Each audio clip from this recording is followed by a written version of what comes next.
Jesus Christ said, the guy who offends one of these little ones, he said, it is better for him that a millstone be tied around his neck and thrown in the sea.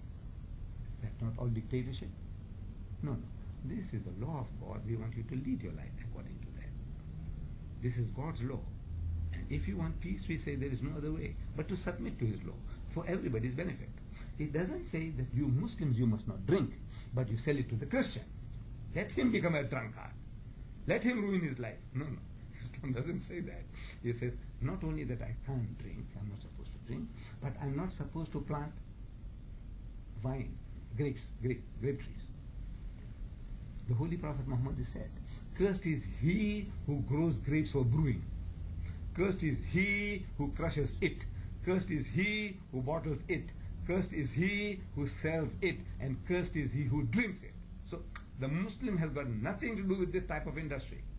But planting grapes or any other fruit in the house of Islam is an act of charity. It's an act of virtue.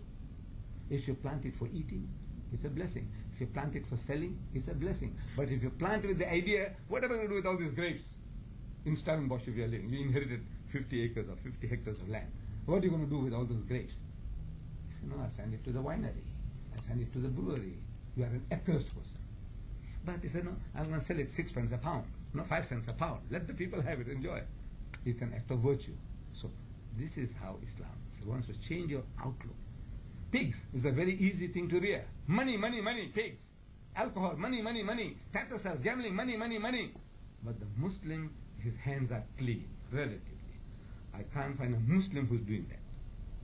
No bottle stores, no wineries, no shares in the wineries or breweries, and no share in the gambling dens. That is the Muslim. We are not angels. We also have our devils, but as a people as a whole, Jesus said, by the fruits ye shall know them. Test them by the fruits. The Muslim. Compare them with any other community. As a people as a whole. We're not talking about individuals. What about that Mr. Muhammad there and that Mr. Muhammad there? I said, no, I have to apologize for that Muhammad and this Muhammad and that Muhammad. But I said, no, as a people as a whole, you church. This type of people. We are the most law-abiding citizens for the past 300 years in this country.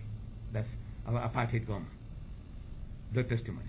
The most law-abiding people in South Africa were the Muslims. Both Muslim and Christian have told me when I mentioned you and your propagation center that you are not the spokesperson of Islam in this country at all.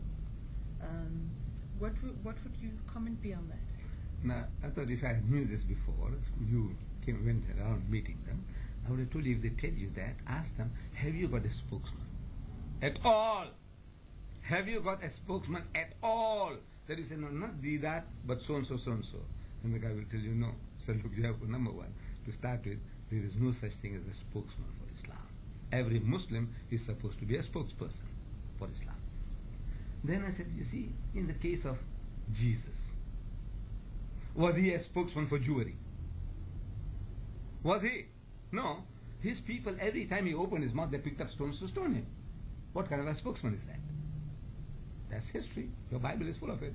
Every time he opened his mouth, they picked up stones again to stone him. And again, picked up stone again to stone him. He was no spokesman for Jewry, was he? No, he wasn't. Paul was persecuted. Peter was persecuted. The Holy Prophet Muhammad, when he declared his mission, was he a spokesman for his people? No. The whole nation went against him. His whole nation. For 13 years he suffered at their hands. 2 migrations to Abyssinia. The Muslims had to flee twice to Abyssinia. And the Holy Prophet Muhammad, after 13 years, had to also flee for his life.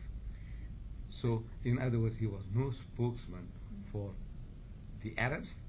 Jesus was not a spokesman for Jewry. And I can't claim to be a spokesman for the community of Muslims. No. But as a Muslim, it is every Muslim's duty, according to his capacity, according to your knowledge. You share. There are people who like it, people who don't like it. And there are different reasons for people not loving a person. There are different reasons. Maybe somebody don't like your beard, somebody don't like the tone of your voice, you'll be too loud and you like.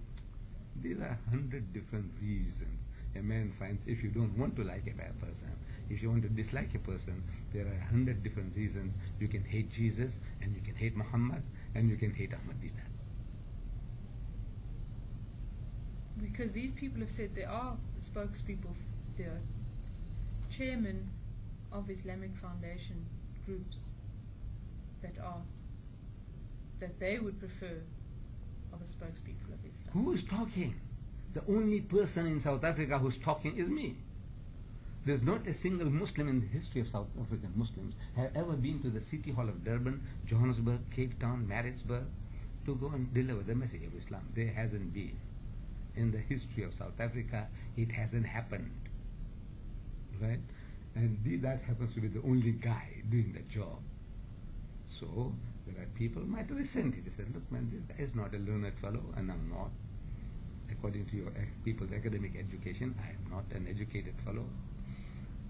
I was set up for this. I was set up for this.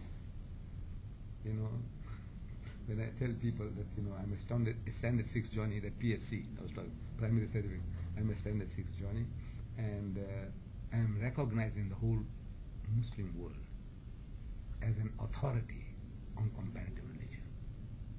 So, this puppy is around. If they say, look, I don't recognize, it doesn't matter. It doesn't matter. What does the world say? What does the world say?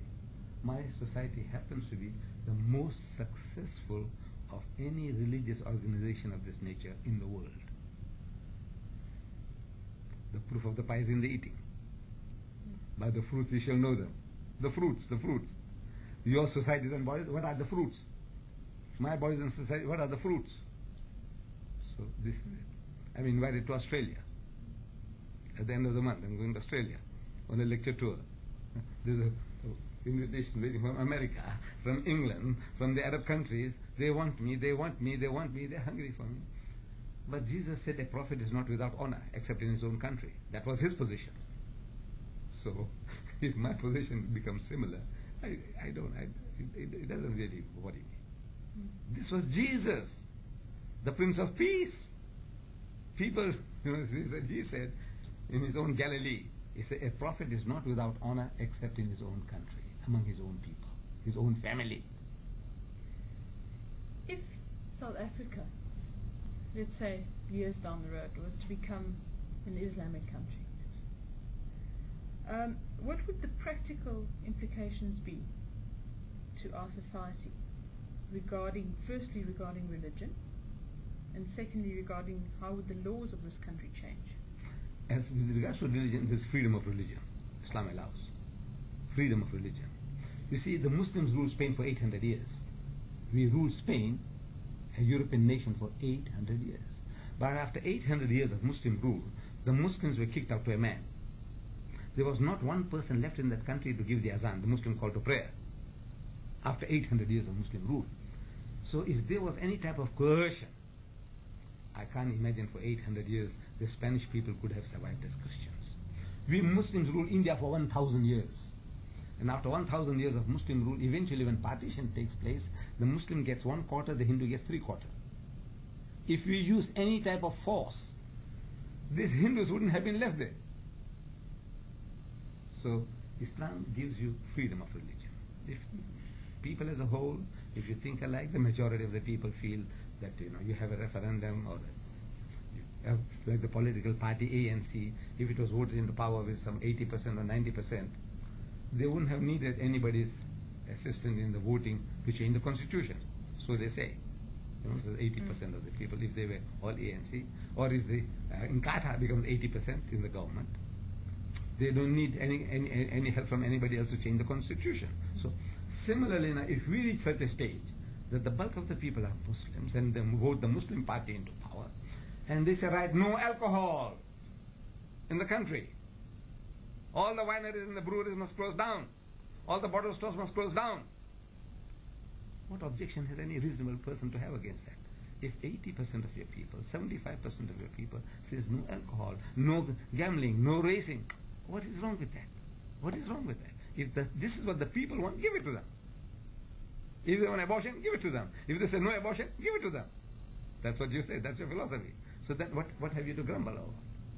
So we want to reach a stage where the masses of the people, they think like me. That's what I want to talk to people. I want you to think like me. I want everybody to think like me. So once you think